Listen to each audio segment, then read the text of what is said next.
बहुत समय पहले खाटू धाम के पास एक छोटे से गांव में हरिराम नाम का एक गरीब किसान रहता था। हरिराम की पत्नी बचपन में ही उसे छोड़कर चली गई थी। उसकी जिंदगी में सिर्फ 2 सहारे थे, उसकी 7 साल की बेटी लाडो और उसकी बूढ़ी गाय गौरी।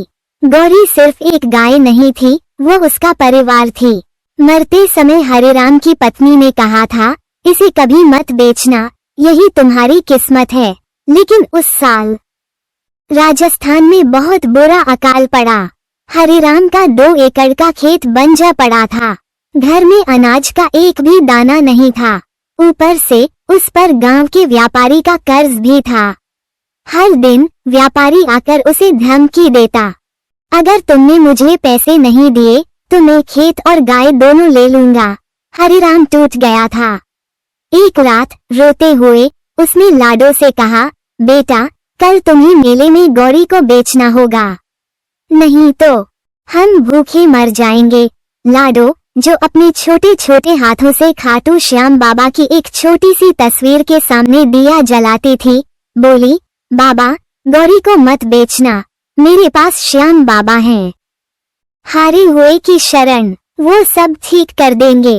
हरिराम हंसा और रोया, बेटा, श्याम बाबा खाटू में बड़े बड़े व्यापारियों की सुनते हैं, हमारी कौन सुनेगा?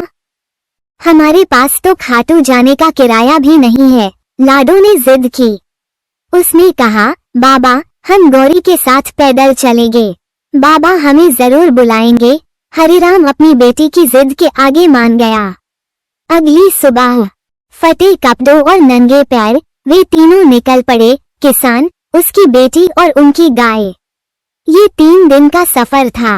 उन्हें चिलचिलाती धूप, भूख और प्यास का सामना करना पड़ा। गौरी भी कमजोर थी और चल नहीं पा रही थी। अगली दोपहर गौरी एक सुनसान सड़क पर बैठ गई। वो उठ नहीं रही थी। हरिराम फूट फूट कर रोने लगा, हे भगवान, अब मैं क्या करूं? तभी पीछे से आवाज आई, अरे अंकल, रो क्यों रहे हो? हरिराम ने देखा कि एक सांवला सा लड़का, करीब 15 या 16 साल का, वहीं खड़ा था। उसके सिर पर मोर पंख का ताज था। आंखों में चमक थी जैसे उसे सब कुछ पता हो, और होठों पर प्यारी सी मुस्कान थी। हरिराम ने सब समझाया। लड़का हंसा और बोला, अंकल, ये गाय बहुत लकी है, इसे मत बेचना। आप खाटू जा रहे हैं ना?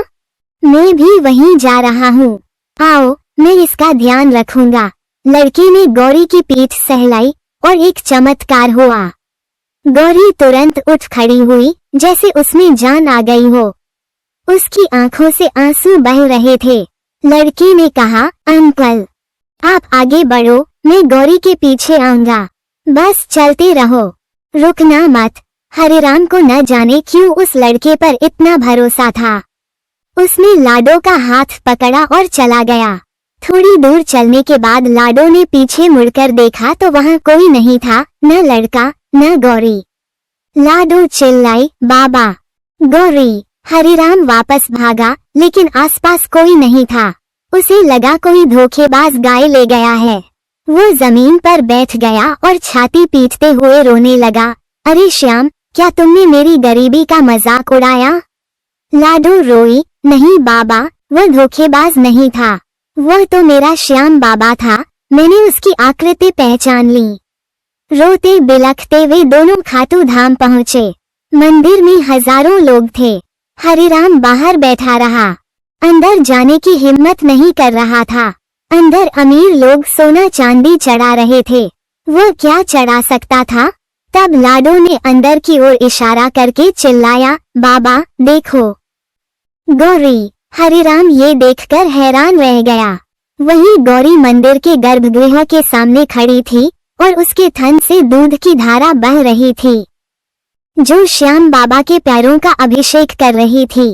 पुजारी हैरान थे, ऐसा चमत्कार किसी ने पहले कभी नहीं देखा था। तब मोर मुकुट वाला वही लड़का गौरी के साथ गर्भगृह से निकला।